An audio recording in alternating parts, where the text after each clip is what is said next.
Olá, meus amados, aqui é a Josi, terapeuta do Grupo Fonte do Saber. Estou aqui para continuar a leitura do livro A Lei do Triunfo, de Napoleão Hill. Antes de iniciar a leitura, vamos tomar uma respiração profunda, relaxar nosso corpo e meditar nas frases do Ho'oponopono. Eu sinto muito, por favor, me perdoa, eu te amo, eu sou grata, eu sou grata, eu sou grata. Agora eu vou iniciar a leitura da lição 4, parte 2. Quanto uma pessoa pode economizar? A primeira pergunta que surge é a seguinte: quanto poderá um indivíduo economizar? A resposta não pode ser dada em poucas palavras, pois a quantia que alguém pode economizar depende de muitas condições, das quais algumas podem ser controladas, ao passo que outras não dependem da sua vontade. Falando de modo geral, um homem que trabalha na base de vencimentos fixos pode dividir a sua renda da seguinte maneira: economias, habitação, alimentação e vestuário, 70%. Educação, 10%. Diversões, 10%. Seguro de vida, 10%. Totalizando 100%. A tabela seguinte, contudo, indica a distribuição aproximada que a média dos homens faz do seu rendimento. Economias, 0%. Habitação, alimentação e vestuário, 60%. Educação, 0%. Diversões, 35%. Seguro de vida, 5%, totalizando 100%. No item diversões, estão incluídas naturalmente muitas despesas que realmente não divertem, tais como as quantias gastas com bebidas alcoólicas, jantares festivos e outras coisas semelhantes que, na realidade, podem servir para minar a saúde e destruir o caráter. Uma análise cuidadosa sobre 178 homens conhecidos como triunfadores revelou o fato de que todos eles fracassaram algumas vezes antes de triunfar. Um analista experimentado já declarou que seria capaz de dizer, de forma muito precisa, examinando o orçamento mensal de um homem, que espécie de vida ele leva. Além disso, tirará o máximo de informações do item diversões. Assim, é esse um assunto que exige um cuidado igual àquele com que o guarda de uma estufa segue as oscilações do termômetro que controla a vida de suas plantas.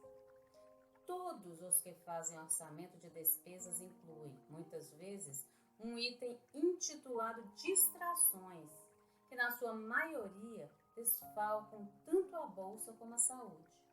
Estamos vivendo numa época em que as distrações ocupam um lugar de grande destaque na maioria dos orçamentos.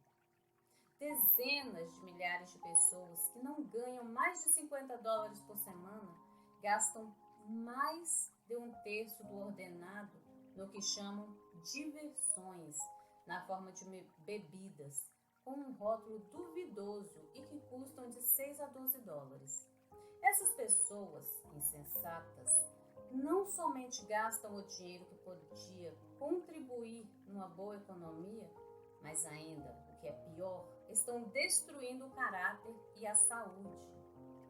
Nada nesta lição se destina a ser uma prédica de moral ou de outro qualquer assunto. Apresentamos aqui fatos que, em grande parte, constituem o material com que se constrói o triunfo. Seja como for, é esse um lugar apropriado para narrar alguns fatos que dizem respeito diretamente a essa questão de alcançar o triunfo e que não podem ser omitidos sob pena de enfraquecer todo o curso em geral e esta lição em particular. Não sou um reformador, nem um pregador de moral, pois esse campo de esforços pertence já a pessoas competentes. O que declaramos aqui, porém, é parte necessária de um curso de filosofia cujo objetivo é assinalar uma estrada garantida ao longo da qual se pode rumar em busca de realizações honestas. Durante o ano de 1926, estive associado com o falecido Don E. Mallett, que era então o diretor da Canton Daily News, Ohio. O Sr. Mallett interessava-se pela filosofia da lei do triunfo porque ela oferecia, conforme ele acreditava, sadios conselhos aos jovens de ambos os sexos que realmente desejassem triunfar na vida. Nas colunas de seu jornal, o Sr. Mallett levava então a efeito uma tenaz campanha contra certas forças subterrâneas de Canton. Com o auxílio de detetives e investigadores, alguns dos quais enviados pelo governador de Ohio, Mallett e eu reunimos dados reais sobre os meios que a maioria das pessoas de Canton empregava então para viver. Em julho de 1926, Mallett foi assassinado traiçoeiramente e 4 homens, entre os quais um ex-membro da polícia de Canton, estão ainda cumprindo pena de prisão perpétua na penitenciária do estado de Ohio por crime de morte. Durante uma série de investigações criminais, todos os relatórios eram levados ao nosso escritório e os dados aqui descritos são absolutamente verídicos. Um dos funcionários de uma grande indústria cujo ordenado era de $6.000 por ano pagava um contrabandista de bebida, uma média de $300 por mês. Essas bebidas eram consumidas nas festas que ele costumava dar, nas quais sua esposa tomava parte e muitas vezes se realizavam na sua própria residência. Um funcionário de banco, cujo salário era de $150 por mês, gastava em média $75 mensais com bebidas. E como o seu ordenado não fosse dos mais compensadores, caminhava inexoravelmente para a ruína. O superintendente de um grande estabelecimento industrial, ganhando $5.000 por ano e que poderia economizar uma média de $125 mensais, nada poupava, e a sua conta com bebidas ia a $150 por mês, mais ou menos. Um policial cujo ordenado era de $160 mensais gastava mais de $400 por mês em jantares numa hospedaria próxima da cidade. A maneira como ele conseguia a diferença entre a sua renda legítima e as despesas que fazia não é de modo algum para acreditar a um policial. Um empregado de banco cuja renda, pelo que se pode deduzir de declarações anteriores sobre renda, era de cerca de $8.000 por ano. Gastava por mês com bebidas mais de $500. Isso durante os 3 meses em que suas atividades foram controladas pelos investigadores de Mallett. Um rapaz que trabalhava em uma loja conhecida, ganhando $20 por semana, gastava uma média semanal de $35 com bebidas. Pensa-se que roubasse a diferença ao seu empregador. Todos os vendedores devem se lembrar de que ninguém deseja comprar uma coisa de que os outros estão tentando se ver livres.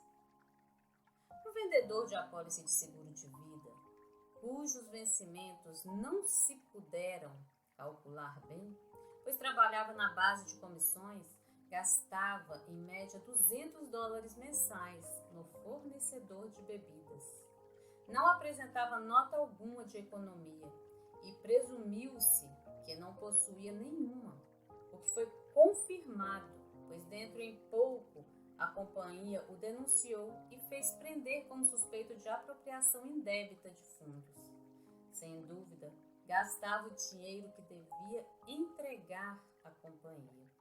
Hoje esse rapaz cumpre pena na penitenciária do estado de Ohio. Um rapazola que frequentava ainda o ensino médio despendia uma soma elevada com bebidas.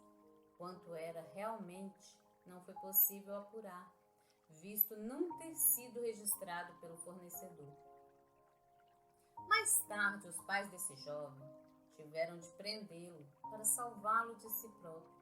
Apurou-se então que roubava as economias de sua mãe, tendo tirado mais de $300 desse dinheiro. Realizei uma série de conferências em 41 escolas de ensino médio, uma vez por mês durante todo o ano letivo. Os diretores dessas escolas declararam-me que menos de 2% dos alunos demonstravam tendência para economizar dinheiro, e um exame feito por meio de um questionário preparado para tal fim revelou o fato de que apenas 5% dos estudantes de um total de 11 mil em idade de escola de ensino médio acreditavam que o hábito da economia fosse essencial para o triunfo. Não admira que os ricos estejam ficando mais ricos e os pobres cada vez mais pobres. Chama-se a isso afirmação socialista, se quiser, mas os fatos vêm em apoio da sua exatidão. Não é difícil qualquer pessoa enriquecer num país de gastadores como os Estados Unidos, onde todo mundo gasta os centavos que lhe vêm às mãos. Há muitos anos, quando não se espalharam ainda a mania de gastar que assola hoje todo o país, F.W. Woolworth imaginou um meio muito prático de apanhar os níqueis e pratas que milhares de pessoas costumavam desperdiçar. Esse sistema rendeu-lhe mais de $100 milhões em poucos anos. Woodruff morreu, mas perdura o seu sistema de economizar e as suas lojas se tornaram cada vez maiores. As 5 and 10 cent stores têm sempre as fachadas pintadas de vermelho vivo, brilhante. É uma cor simbólica, pois o vermelho denota perigo. Cada uma dessas lojas é um monumento, provando com exatidão que um dos defeitos principais da geração atual é o hábito de gastar. Todos nós somos vítimas desse hábito. Infelizmente, quase todos nós somos criados por pais que não possuem a menor noção da psicologia de tal hábito. Inconsciente de tal falta que comete, a maioria dos pais auxilia o desenvolvimento do hábito de gastar, tolerando as despesas e esquecendo-se completamente de iniciar os filhos na prática da economia. Os hábitos da primeira infância nos acompanham sempre, por toda a vida. Feliz é a criança cujos pais têm a visão e a compreensão do hábito da economia como construtor de caráter e o implantam desde cedo no espírito de seus filhos. É um exercício que produz excelentes resultados. Desse a qualquer homem $100 com os quais ele não conte. O que fará ele? Começará logo por cogitar sobre o modo de gastar o dinheiro. Uma infinidade de coisas de que não precisa lhe surgirão imediatamente no cérebro. Mas podemos apostar sem medo de errar que não lhe passará pela cabeça, a menos que tenha o hábito da economia, a ideia de abrir, com essa quantia, uma conta corrente ou uma poupança num banco. Antes do anoitecer, já terá gasto os $100, ou pelo menos decidido o destino de toda a soma, acrescentando assim mais combustível à chama já brilhante do hábito de gastar. Somos dirigidos por nossos hábitos para abrir uma conta corrente ou poupança no banco e passar a depositar nela regularmente parte do rendimento de que se dispõe. É necessário ter grande força de caráter, determinação e energia. Há uma regra por meio da qual todo homem pode pode determinar, mesmo com antecedência, se desfrutará ou não de independência financeira, coisa tão desejada por todos. E essa regra nada tem a ver com o rendimento da pessoa. Essa regra é a seguinte: se alguém seguir sistematicamente o hábito de economizar uma percentagem certa de todo o dinheiro que ganha ou recebe de outra maneira, pode estar certo de que alcançará uma situação financeira independente. Porém, se nada economiza, pode ter certeza de que jamais adquirirá independência financeira, seja qual for a renda que possa dispor. Devemos pensar muito antes de falar, pois as nossas palavras plantarão a semente do triunfo ou do fracasso no espírito de alguém. A única exceção a tal regra é apresentada pela pessoa que não economiza, mas herda uma fortuna tão grande que não pode gastá-la toda, ou que recebe a herança em usufruto. Mas são possibilidades raras e talvez o leitor não espere que lhe aconteça esse milagre. Privo da intimidade de muitas centenas de pessoas nos Estados Unidos e em alguns outros países. Há quase 20 anos que venho observando esses amigos e conheço assim por experiência como vivem, por que motivo alguns deles fracassaram, enquanto outros triunfaram, e também as razões para esses fracassos e triunfos. Essa lista de conhecidos inclui homens que controlam centenas de milhões de dólares e de fato possuem milhões já adquiridos. Inclui também homens que tiveram milhões e que hoje não possuem um níquel. Com o objetivo de demonstrar ao leitor deste curso a maneira como a lei do hábito se torna uma espécie de pivô para o triunfo ou o fracasso, e a razão exata pela qual nenhum homem adquire independência financeira sem desenvolver antes o hábito da economia sistemática, descreveremos aqui a maneira como vivem alguns desses conhecidos. Começaremos pela história completa de um homem que, segundo as suas próprias palavras, conseguiu ganhar $1 milhão em publicidade e agora nada possui. Essa história verídica apareceu no American Magazine e será transcrita aqui, por gentileza dos editores da revista. A narrativa é absolutamente verídica e foi incluída como parte da presente lição porque o seu autor, W.C. Freeman, quis tornar públicos seus erros, na esperança de que outros possam evitá-los. Ganhei $1 milhão e hoje não possuo um centavo. Conquanto seja difícil e mesmo humilhante confessar em público uma falta notável que transtornou por completo a minha vida, resolvi fazer essa confissão pelo bem que daí pode advir para outros. Farei uma confissão completa da maneira como deixei escorrer pelos dedos todo o dinheiro que ganhei, quantia que se aproximava de $1 milhão. Consegui esse dinheiro com o meu trabalho no campo da publicidade, tendo também alguns milhares de dólares que economizara até os 25 anos de idade como professor, no campo e escrevendo artigos para jornais do interior. Pode ser que $1 milhão não pareça muito dinheiro nestes dias de milhões e até mesmo bilhões. Mas seja como for, é uma grande quantia. Se alguém tem alguma dúvida a esse respeito, tente contar $1 milhão. Por mim, procurei ter uma ideia, uma dessas noites, do tempo que gastaria com isso. Concluí que podia contar uma média de 100 por minuto. E nessa base, precisaria de 20 dias, de 8 horas cada um, e mais 6 horas e 40 minutos. Como veem, a tarefa é difícil. Devo dizer logo de início, que não me arrependo nem por um minuto de haver gastado 90% do dinheiro que ganhei.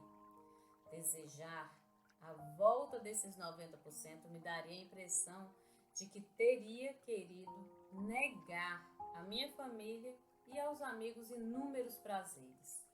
Lastimo apenas ter gasto todo o meu dinheiro e mais algum. Se eu tivesse hoje os 10% que podia ter facilmente economizado, teria $100.000 empregados de maneira útil e não teria dívidas.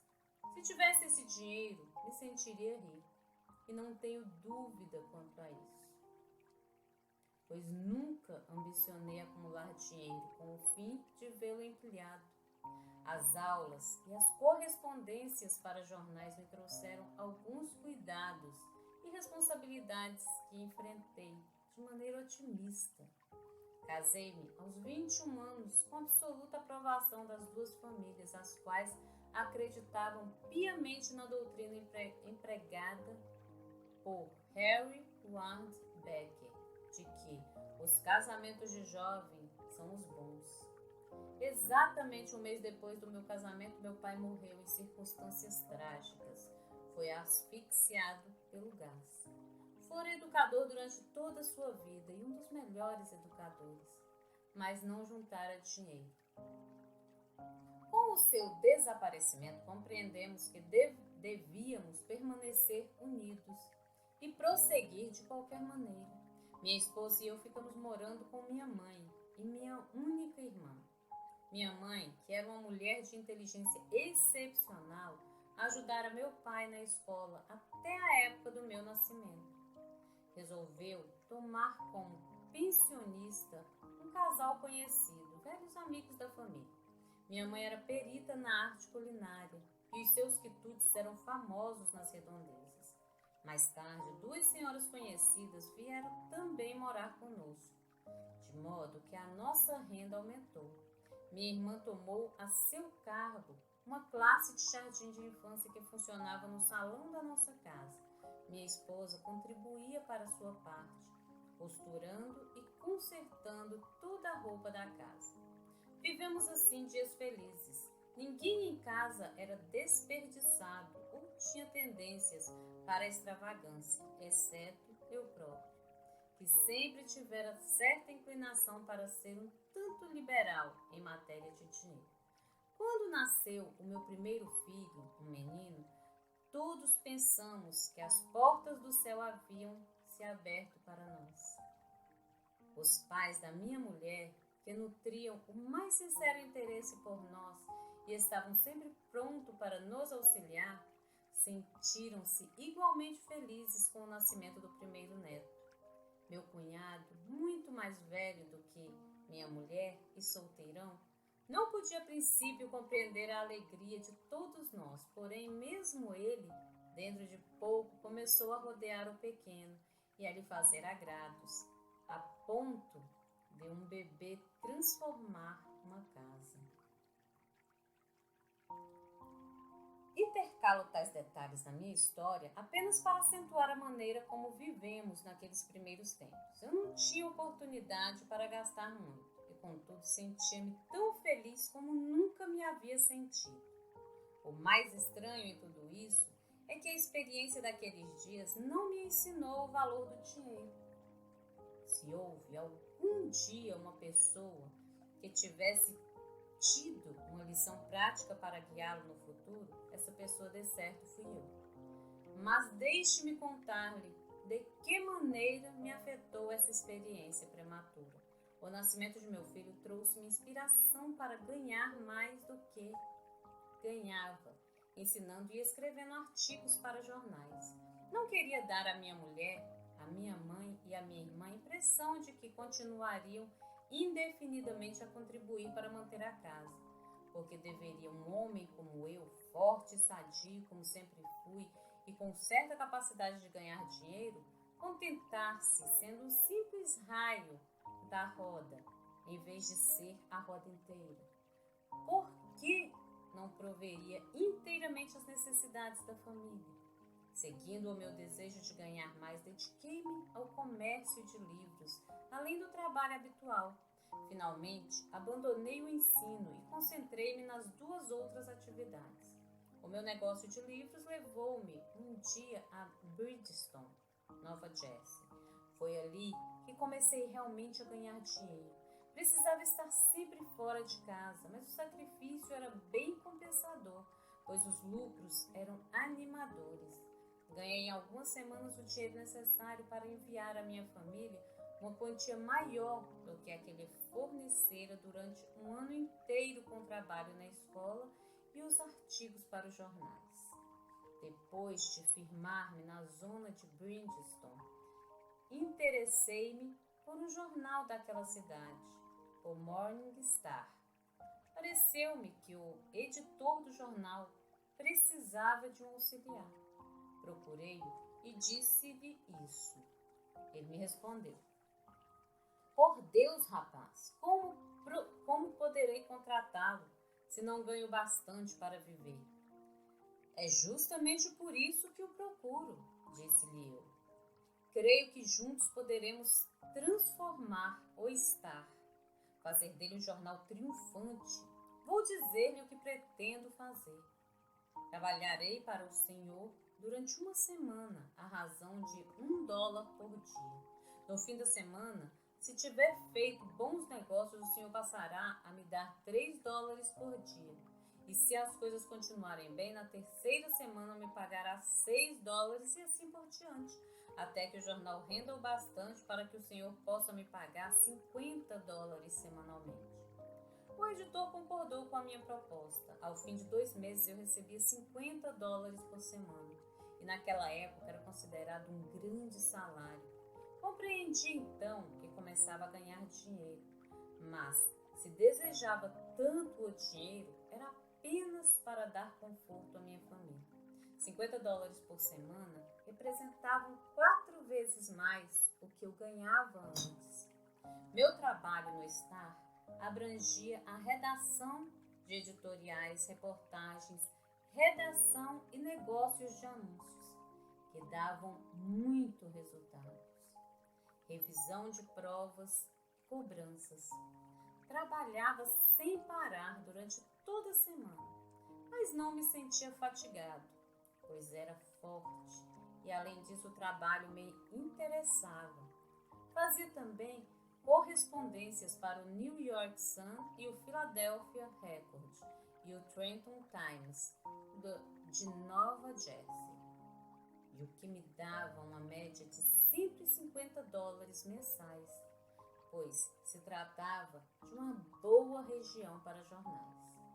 O Star deu-me uma lição que mudou finalmente o curso da minha vida. Compreendi que ganharia muito mais como agente de publicidade do que escrevendo para jornais. Os anúncios constituem um negócio lucrativo. Consegui um anúncio no Star sobre a indústria de ostras em Nova Jersey. Esse anúncio rendeu $3.000 e o diretor dividiu o dinheiro comigo. Eu nunca tinha visto uma soma tão grande. $1.500, 25% a mais do que ganhei em 2 anos na escola e em outros trabalhos. Mas economizei esse dinheiro, ou ao menos uma parcela dele? Não. Que uso fiz dele? Com esse dinheiro, eu poderia proporcionar tantos prazeres à minha esposa, ao meu filhinho, à minha mãe e à minha irmã, que eu gastei mais facilmente do que eu ganhara. Mas não teria sido o mesmo que jogar o dinheiro fora, num dia de chuva? Meu trabalho em Bridgestone atraiu a atenção do Sam Hudson, correspondente do Philadelphia Record, em Nova Jersey. Hudson era dessa espécie de jornalistas, cujo maior prazer na vida consistia em auxiliar os outros. Disse-me ele que eu deveria procurar me colocar numa grande cidade e prometeu que arranjaria para mim um emprego na Filadélfia. E cumpriu a promessa. Mudei-me com minha mulher e meu filho para Germantown. Ali fui encarregada da seção de publicidade do seminário Germantown Gazette. A princípio, não ganhei tanto como Bridgeton, pois tive que abandonar as correspondências para jornais. Essa seção estava a cargo de outros correspondentes, mas dentro de pouco eu ganhava 25% a mais. A Gazette precisou triplicar o seu tamanho para incluir todos os anúncios e eu recebi um aumento substancial do meu salário. Além disso, passei a fazer a crônica social do Philadelphia Press, edição de domingo. Bradford Mary, redator-chefe desse jornal, hoje diretor de um dos mais importantes jornais de Nova York, designou-me uma vasta área de ação. Eu tinha de fazer reportagens todas as noites, exceto aos sábados. Pagavam-me $5 a coluna, mas eu fazia uma média de 7 colunas todos os domingos, que me proporcionavam $35 extras. Era mais dinheiro para gastar, e o gastei. Não tinha a menor noção sobre a maneira de fazer um orçamento de despesas. O dinheiro entrava e saía. Eu não tinha tempo, ou pensava que não tinha, para vigiar as minhas despesas. Um ano depois fui convidado para fazer parte da seção de publicidade do Philadelphia Press, o que era uma grande oportunidade para um rapaz. Eu adquirira grande prática sob a direção de William L. McLean, então proprietário do Philadelphia Ever Bulletin. Conservava ainda o meu lugar de cronista social, de maneira que ganhava mais ou menos o mesmo que em Germantown.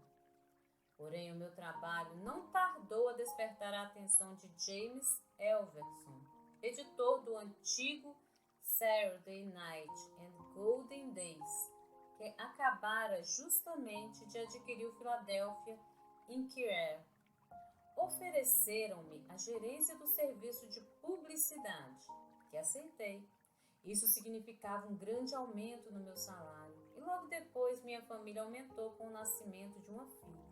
Pude então fazer o que desejava desde o nascimento do meu primeiro filho, reunir novamente a família. Minha mulher, as 2 crianças, minha mãe e minha irmã. Finalmente podia libertar minha mãe de todo cuidado e responsabilidade, e não desejava que ela os tivesse nunca mais enquanto vivesse. Ela morreu aos 88 anos de idade, 25 anos depois da morte de meu pai. Nunca esquecerei as últimas palavras que me disse. Você, Will, nunca me causou a menor preocupação, e fosse eu uma rainha, nunca poderia ter me dado mais do que me deu. Então, eu ganhava 4 vezes mais do que meu pai ganhara como inspetor de escolas públicas na nossa cidade natal, Phillipsburg, em Nova Jersey. Entretanto, o dinheiro saía do meu bolso com a mesma facilidade que entrava. As despesas aumentavam a cada aumento de salário, o que é, suponho, o hábito de muita gente. Não havia razão para gastar menos do que ganhava. O resultado é que em breve vi-me empilhado de dívidas e desde então nunca mais deixei de dever. Havia de pagar em qualquer tempo, pensava, e nunca me ocorreu, a não ser 25 anos mais tarde, que as dívidas acabariam por me trazer grandes cuidados e infelicidade, que poderia perder amigos e crédito. Numa coisa, contudo, devo fazer-me justiça. Gastava demais, porém nunca me descuidei do meu trabalho.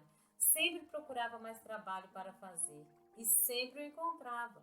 Passava muito pouco tempo em casa, ia jantar em casa todas as noites. Brincava com as crianças até a hora de irem para a cama. Voltava ao escritório e continuava a trabalhar. Assim se passaram anos. Nasceu-me outra filha. As crianças cresceram. Agora eu desejava que cada uma de minhas filhas tivesse um pônei e um carro e queria também dar ao meu filho um cavalo. Achei depois que a família precisava de um coupé ou de um carro aberto. Comprei tudo isso e instalei a indispensável cachoeira, que custava 1/4 de minha renda anual. Descobri o golfe. Tinha 41 anos de idade, ia jogar como ia para o trabalho. Punha no jogo todo o meu interesse e acabei por aprender a jogar bem. Meu filho e minha filha mais velha costumavam jogar comigo e em breve se tornaram peritos. Minha filha precisava sempre passar o inverno no sul e o verão nas Adirondacks. Mas, em vez de mandá-la com a mãe sozinha, eu achava que os outros dois deveriam ir também. Durante o inverno iam todos para Pinehurst, na colina do norte, e o verão era passado em vilegiaturas caras, como nas Adirondacks ou em New Hampshire. Tudo isso custava muito caro. Com o golfe, no qual eram exímios os dois mais velhos, gastavam muito. Nós três entramos em competições e chegamos a ganhar 80 prêmios. Mas um dia me dei o trabalho de calcular o quanto me haviam custado esses prêmios. Descobri que cada troféu custava $250, ou seja, um total de $45 mil em 15 anos. Ou ainda $3 mil por ano. Era ridículo. Sempre gostei de receber em casa. As pessoas de Montclair pensavam que eu era milionário. Frequentemente convidavam homens de negócios para uma partida de golfe no clube e em seguida levava-os para jantar em minha casa. Eles ficariam satisfeitos com o jantar caseiro, mas eu mandava servir pratos complicados. Esses jantares custavam caríssimo e eram sempre acompanhados pela música de um quarteto negro que eu contratava. A minha sala de jantar, onde se sentavam confortavelmente 20 pessoas, estava sempre cheia. Tudo isso era muito agradável e eu ficava contente em obsequiar. Na verdade, me sentia feliz. Nunca me detive um momento para pensar na rapidez com que se empilhavam as dívidas. Mas um dia elas começaram a me preocupar. Como as minhas despesas no clube eram excessivas, os diretores, todos os meus amigos e que alimentavam o interesse por mim, chamaram minha atenção para isso e aconselharam-me a controlar os meus gastos. Isso foi para mim uma sacudidela. Comecei a pensar seriamente em desfazer-me dos cavalos e carros, com grande sacrifício, naturalmente. Mudei-me para a cidade, mas não deixei nenhuma conta por pagar em Montclair. Pedi dinheiro emprestado para pagá-las. Eu encontrava sempre facilidade para conseguir o dinheiro de que precisava, apesar das minhas notórias dificuldades financeiras. Eis aqui 2 fatos impressionantes da minha experiência durante os meus 40 anos tão cheios de sensações. Além de gastar loucamente, eu emprestava dinheiro com a mesma facilidade. Antes de me mudar para a cidade, punha eu em ordem a minha secretária. Rasgava os papéis quando dei um maço de contas a cobrar. Representavam um total de $40 mil. Era dinheiro que eu tinha dado a outros. Rasguei os papéis, compreendendo que, se tivesse aquele dinheiro nas mãos, não deveria $1 sequer.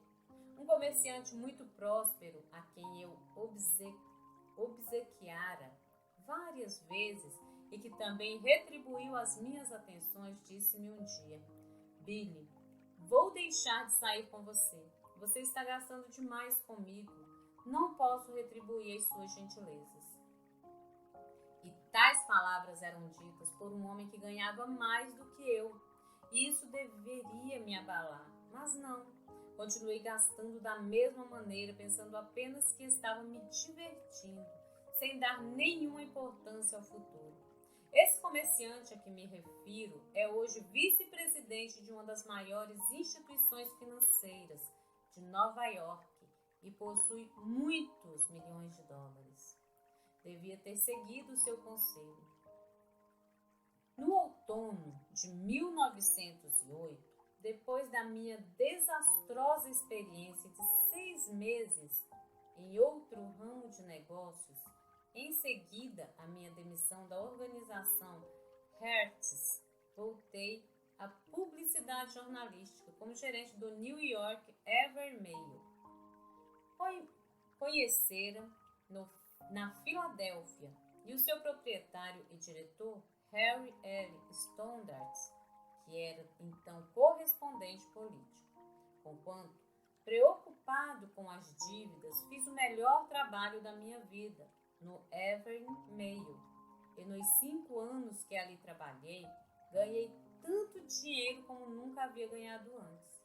O senhor Stoddard era muito generoso e pagava-me frequentemente quantias especiais por trabalhos que considerava extraordinários. Durante esse período, eu vivi tão cheio de dívidas que, para conservar as coisas num certo andamento, mas sem restringir de modo algum as despesas, pedi emprestado a um para pagar o outro. $55 mil que ganhei com trabalhos extras para o New York Ever Mail bastariam para pagar todas as dívidas e por ainda um pouco de lá. Mas tudo foi gasto com tanta facilidade como se eu não tivesse a menor preocupação financeira. Em 1915, empreendi trabalhar em publicidade por conta própria. Dessa data até 1922, tive os maiores lucros. Ganhava então como nunca havia ganhado em toda a minha vida. Gastava, porém, com a mesma rapidez e finalmente os amigos cansaram de me conceder empréstimos. Se eu tivesse demonstrado a mais leve tendência para controlar as minhas despesas, todos esses bons amigos estariam dispostos a me emprestar o dinheiro de que necessitasse, pois se esforçavam para que eu readquirisse o equilíbrio financeiro. Porém, a debacle dos meus negócios sobreveio há 5 anos. 2 amigos que me permaneciam fiéis diziam que eu precisava de uma lição drástica e deram-me essa lição. Fui forçado à falência, o que quase me matou. Tinha a impressão de que todos os que me conheciam me apontavam, ridicularizando-me. Era uma loucura. Embora houvesse muito comentário, nem todos me olhavam com hostilidade. Para um homem que conseguira alcançar o máximo de prestígio na sua profissão e que ganhara tanto dinheiro, era extremamente doloroso encontrar-se em tal situação. Orgulhoso e de extrema sensibilidade, a desgraça me abalou de tal modo que decidi ir para a Flórida, onde tive uma excelente oportunidade. A Flórida me apresentava como o Eldorado. Pensei que me fosse possível ganhar bastante dinheiro em pouco tempo e logo poder regressar a Nova York, tendo readquirido não somente o prestígio, como também ganho o bastante para pagar todas as dívidas. Durante algum tempo, julguei ter realizado essa ambição, porém fui atingido pelo grande colapso nas vendas de imóveis, sofrido por todo o país. Assim estava de volta a Nova York, onde tivera tão grande prestígio, onde ganhara rios de dinheiro e tivera centenas de amigos. Foi uma estranha experiência. Uma coisa, porém, é certa: aproveitei a lição. Estou certo de que surgirão oportunidades no meu caminho e que a minha capacidade para ganhar dinheiro será restaurada. E então, sei que poderei viver tão bem como sempre vivi, mas com 40% do meu rendimento.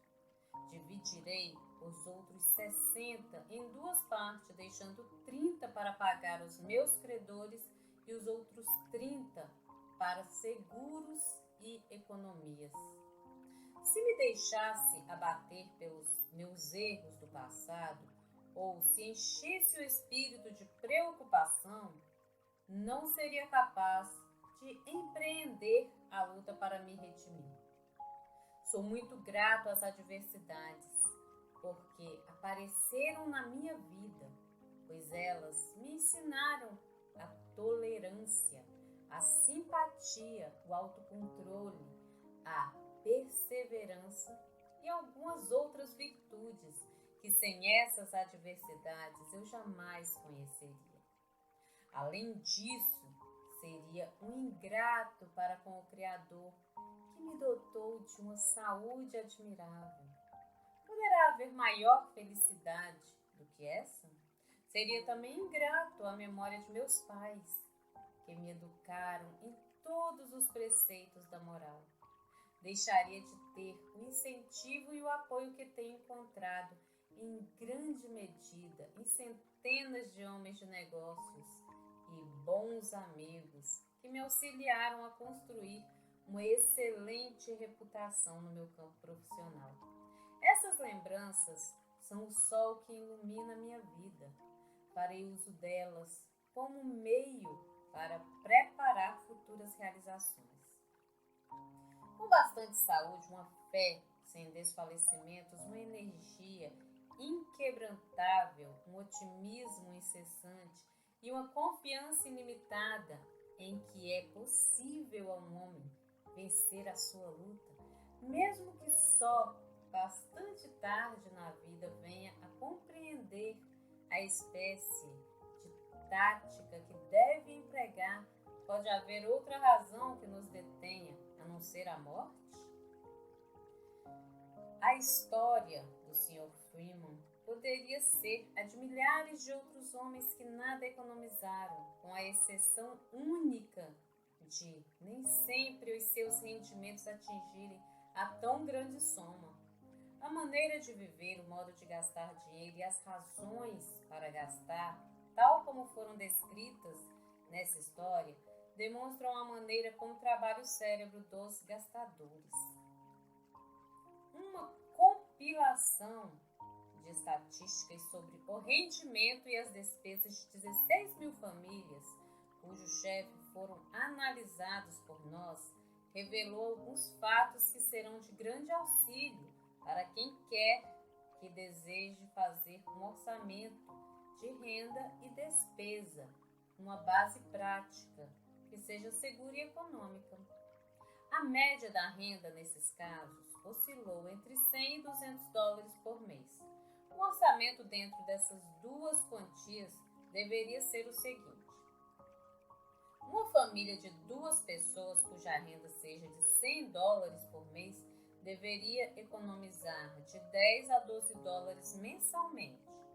O custo de residência não deve ir além de 25 a 30 dólares por mês. A despesa com a alimentação deve ser calculada entre 25 e 30 dólares. O vestuário entre 15 e 20 dólares. Diversões e despesas imprevistas de 8 a 10 dólares por mês. Uma família cuja renda é de 100 dólares por mês, se tivesse um aumento de renda de 125 dólares mensais, poderia economizar 20 dólares. Feliz é a pessoa que aprendeu que o melhor meio de receber é dar primeiro. Uma família de 2 pessoas cuja renda se eleva a 150 dólares por mês deve distribuir as suas despesas da seguinte maneira: economia, 25 dólares, residência, 35 a 40 dólares, alimentação, 35 a 40 dólares, vestuário, 20 a 30 dólares, diversões, 15 a 20 dólares. Com um salário de 200 dólares, o orçamento deveria ser o seguinte: economia, 50 dólares, residência, 40 a 50 dólares, alimentação, 35 a 45 dólares, vestuário, 30 a 35 dólares, diversões, 15 a 20 dólares. Uma família de 2 pessoas com uma renda de 300 dólares mensais poderia dividir suas despesas da seguinte maneira: economia, 55 a 65 dólares, residência, 45 a 60 dólares, alimentação, 45 a 60 dólares, vestuário, 35 a 45 dólares, diversão e educação, 50 a 75 dólares. Alguns poderiam arguir que uma família de 2 pessoas com uma renda de 300 dólares por mês poderia viver de maneira tão módica quanto uma que tem renda de 100 ou 125 dólares. Entretanto, isso não é exato, porque uma pessoa que tem habilidade para ganhar 300 dólares deve estar necessariamente associada com gente de melhor representação e vida social mais intensa. Um homem solteiro que ganha 100, 150 ou 300 dólares poderia economizar consideravelmente mais do que um homem com encargo de família, ganhando salário igual. Em regra, um homem solteiro que não tem ninguém a seu encargo, que não tenha dívidas, pode viver com um orçamento de 50 dólares para casa e alimentação, não ir além de 30 dólares para o vestiário e gastar apenas 10 dólares com diversão. Essas quantias podem ser ligeiramente aumentadas, no caso de que receba de 150 a 300 dólares. Um rapaz que vive fora de casa e cuja renda por semana é de 20 dólares pode economizar 5 dólares. O restante deverá incluir casa, alimentação e vestuário. Uma moça vivendo fora do lar com a mesma renda necessita naturalmente de uma quantia um pouco maior, pois a indumentária feminina custa sempre mais caro que a masculina. E além disso, é forçoso que uma mulher cuide mais da sua aparência que um homem. Uma família de 3 pessoas economizaria menos do que uma família composta de apenas 2, pois maiores são os seus encargos. Com raras exceções, entretanto, como no caso de famílias que têm dívidas a saldar, qualquer família poderá economizar pelo menos 5% de sua renda bruta. Julgo-me feliz por ter nascido pobre e não ter vindo ao mundo sujeito aos caprichos de pais ricos. É um costume muito comum hoje entre as famílias do mundo inteiro comprar automóveis à prestação, pagando cotas mensais excessivas para as suas finanças. Por mais das vezes as famílias querem comprar carros de luxo, quando as suas posses não lhes permitem, senão comprar um carro mais modesto. Um homem que ganha apenas o suficiente para comprar um carro Ford não deve pretender um Studebaker. Precisa contentar-se com o carro mais modesto. Muitos homens solteiros gastam tudo o que ganham com automóveis de luxo. Esse costume é fatal, tanto para o triunfo como para a independência financeira, que pode ser considerada como uma parte do triunfo em milhares de casos.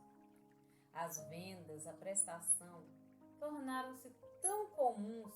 É tão fácil comprar hoje tudo o que se deseja, que a tendência para gastar além das possibilidades aumenta de maneira assustadora. Essa tendência precisa ser controlada por todos aqueles que ambicionam alcançar independência financeira.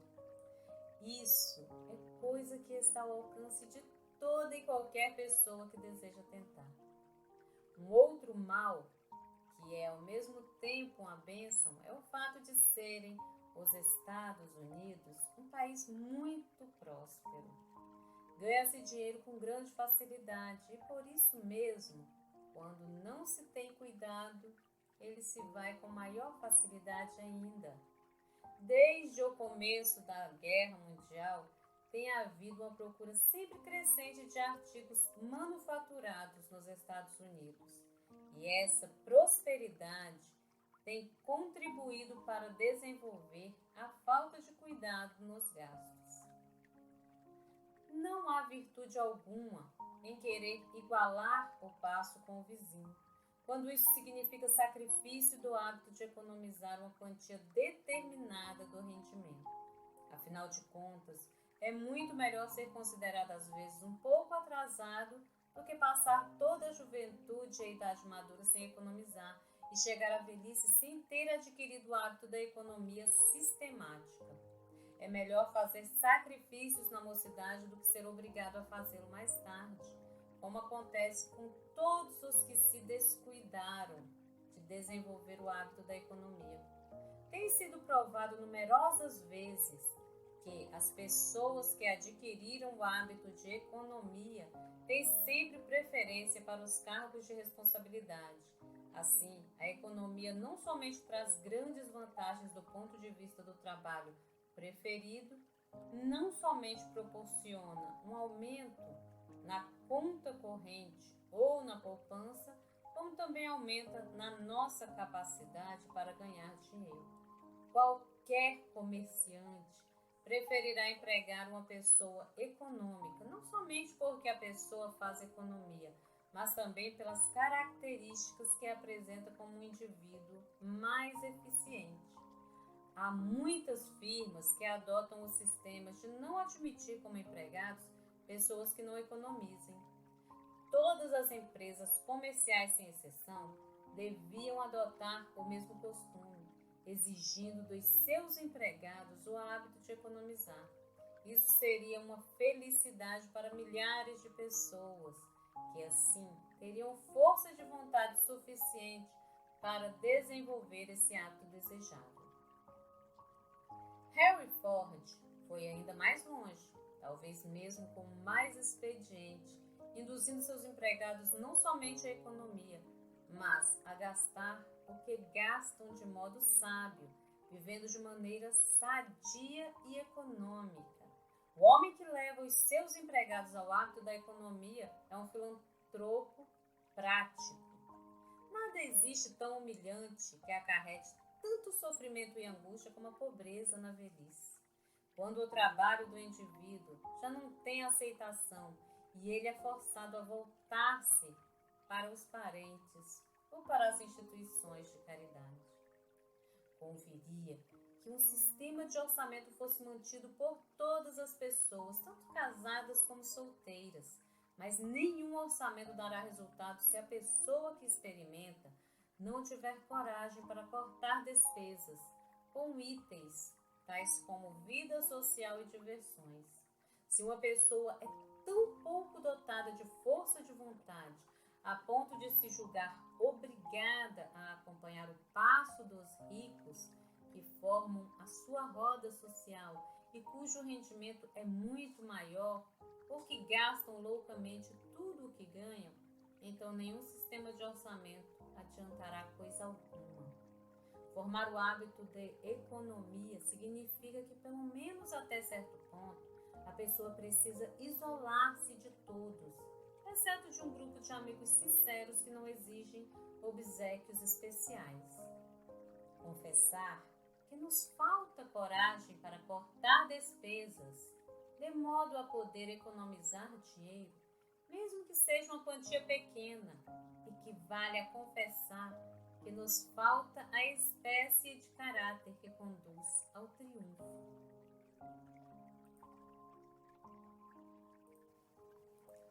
Oportunidades que surgem para os que economizam dinheiro.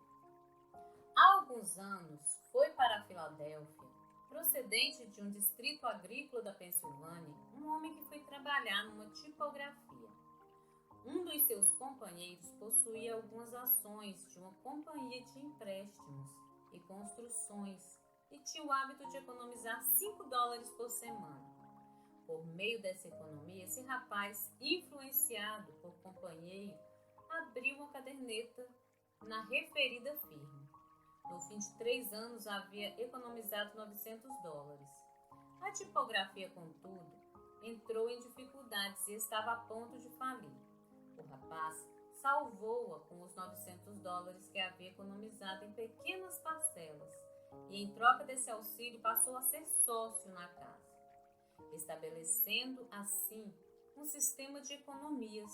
Ajudou a tipografia a pagar todas as dívidas e hoje as suas ações na casa lhe dão um lucro de cerca de $25 mil por ano. Essa oportunidade nunca lhe teria surgido, ou pelo menos ele nunca poderia tê-la aproveitado, se não tivesse adquirido o hábito de economizar. Quando o automóvel Ford estava ainda em processo de aperfeiçoamento, no início da sua existência, Henry Ford necessitou de capital para promover a fabricação e a venda dos seus carros. Procurou alguns amigos que tinham economizado alguns milhares de dólares, entre os quais o senador Cousins. Esses amigos o apoiaram, emprestando-lhe alguns milhares de dólares e mais tarde receberam milhões de lucro. Quando Woodward iniciou o seu plano de criar as 5 and 10 cents Story, não tinha capital, mas voltou-se para amigos que tinham economizado da maneira mais rigorosa e com grandes sacrifícios. Esses amigos lhe forneceram algum dinheiro e receberam mais tarde centenas de milhares de dólares. Van Helsing concebeu a ideia de fabricar um colarinho que não tivesse os inconvenientes do colarinho duro, mas que não fossem também inteiramente mole. Sua ideia era ótima, mas ele não possuía capital, não tinha um centavo para levá-la avante.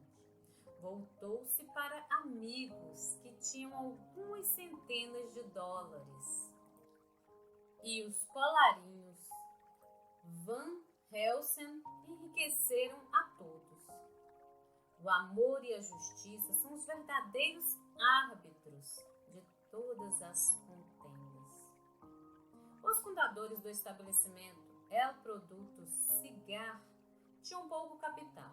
O único dinheiro que possuíam era pouco que havia economizado como fabricantes de charutos. Tinham uma boa ideia e sabiam fazer um ótimo charuto, mas a sua ideia teria morrido ao nascer se eles não tivessem aquelas parcas economias. Com elas, lançaram a marca de charuto e, alguns anos depois, venderam o estabelecimento, a American Tobacco Company, por 8 milhões de dólares.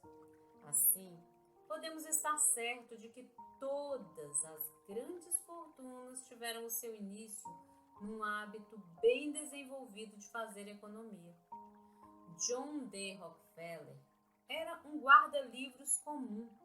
Concebeu a ideia de desenvolver a indústria do petróleo, que ainda não havia merecido atenção.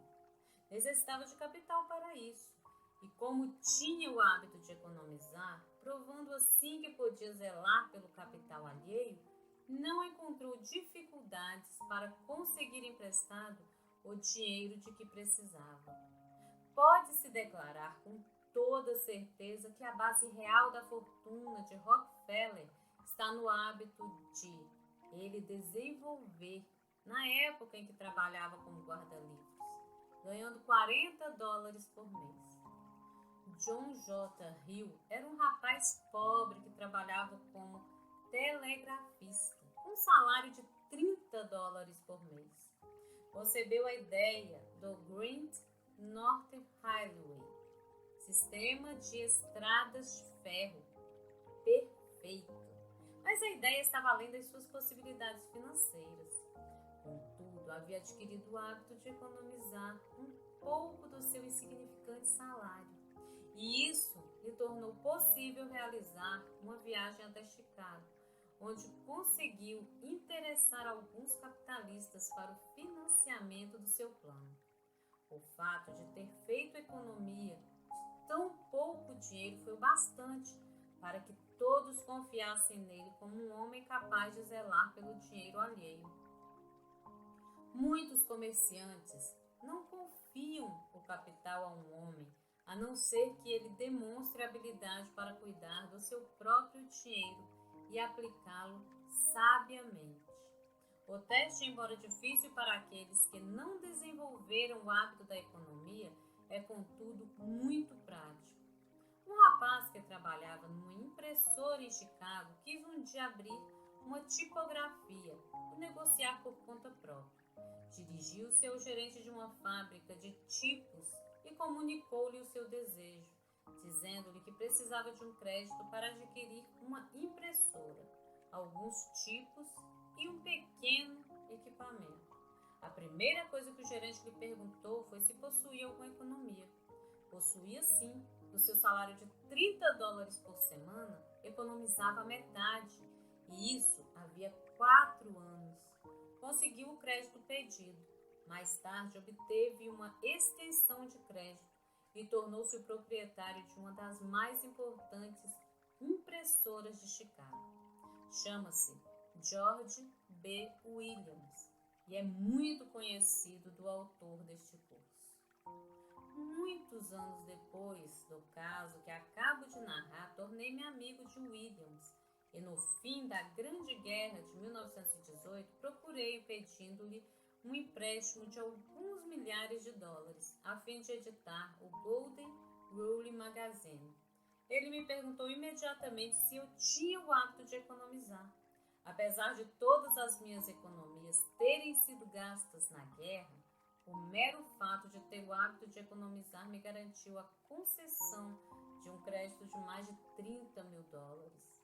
Em cada esquina aparecem oportunidades, mas aparecem apenas para os que têm dinheiro preparado ou podem dispor de dinheiro, porque adquiriram o hábito de economizar e desenvolveram as outras características que acompanham esse hábito e que constituem o que geralmente se denomina caráter. O falecido J.P. Morgan disse uma vez que emprestaria mais facilmente $1 milhão a um homem de caráter íntegro que tivesse o hábito de economizar do que $1.000 a um indivíduo sem caráter que fosse irresponsável. De modo geral, é essa a atitude de todas as pessoas para com os homens que sabem economizar dinheiro. Acontece muitas vezes que pequenas economias, não superiores a $200 ou $300, são suficientes para pôr o indivíduo no caminho da independência financeira. Há alguns anos, um jovem inventor conseguiu realizar um artigo doméstico único no seu gênero e muito prático. Mas o rapaz estava numa grande dificuldade, como quase sempre acontece aos inventores. Não tinha dinheiro para lançar no mercado a sua invenção. Além disso, não adquirira o hábito de economizar e não podia, portanto, fazer um empréstimo num banco. Na vida, tudo passa. Apenas a verdade é eterna. Seu companheiro de quarto, um jovem mecânico, tinha $200 de economia. Foi em auxílio do outro, com essa pequena quantia, e fabricaram rapidamente um número de artigos suficiente para um bom impulso aos negócios. Venderam depressa a primeira série fabricada e logo mais outra, acumulando assim $1.000, graças a economias do mecânico. Com essa quantia e algum crédito que conseguiram, compraram as máquinas necessárias para a fabricação do produto. 6 anos depois, o jovem mecânico vendeu a sua parte no negócio por $250 mil. Assim, se não fosse o seu hábito de economizar, o inventor nunca teria conseguido ganhar tanto dinheiro, pois não adquirira o hábito sistemático da economia. Casos como esse podem ser multiplicados milhares de vezes, com pequenas variantes de detalhes, e constituem o início de muitas das grandes fortunas dos Estados Unidos, tanto as já acumuladas como as que se fazem presentes. Pode parecer cruel, triste, mas o fato é que quando não se tem dinheiro e não se desenvolveu o hábito da economia, não se tem sorte e perde-se a oportunidade de ganhar dinheiro. Nunca é demais repetir que o começo de todas as fortunas, grandes ou pequenas, está na formação do hábito da economia. Conserve o leitor esse princípio firmemente gravado na mente e estará no caminho da independência financeira. É bem triste ver um homem de idade avançada, forçado a trabalhar arduamente, até os seus últimos dias, somente por se ter descuidado de desenvolver o hábito da economia. Entretanto, milhões de homens vivem assim no mundo inteiro. A liberdade é o que há de maior na vida. Mas não pode existir liberdade verdadeira sem um grau razoável de independência financeira. É terrível ser forçado a permanecer em determinado lugar, num trabalho que talvez não nos agrada, por um certo número de horas todos os dias durante toda a vida. De algum modo, é o mesmo que estar numa prisão, uma vez que a liberdade de ação está sempre limitada. Na verdade, não é melhor do que estar numa prisão sob fiança. É até mesmo pior em certo sentido, pois um prisioneiro pelo menos está livre da responsabilidade de prover a sua subsistência. O único meio de escapar a esse trabalho forçado por toda a vida é adquirir o hábito de economizar dinheiro e perseverar nele, sejam quais forem os sacrifícios necessários para isso. Não há outro caminho para milhões de pessoas e assim, os que seguirem este curso não podem deixar de compreender o seu grande alcance. Nunca emprestes, nem peças emprestado.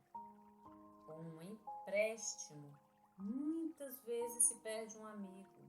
Um empréstimo prejudica a economia. Acima de tudo, ser fiel a ti mesmo. E tão certo como a noite segue o dia, não serás infiel a nenhum homem. Shakespeare. Gratidão, meus amados, a todos. Muito amor na vida de cada um. E até a próxima leitura.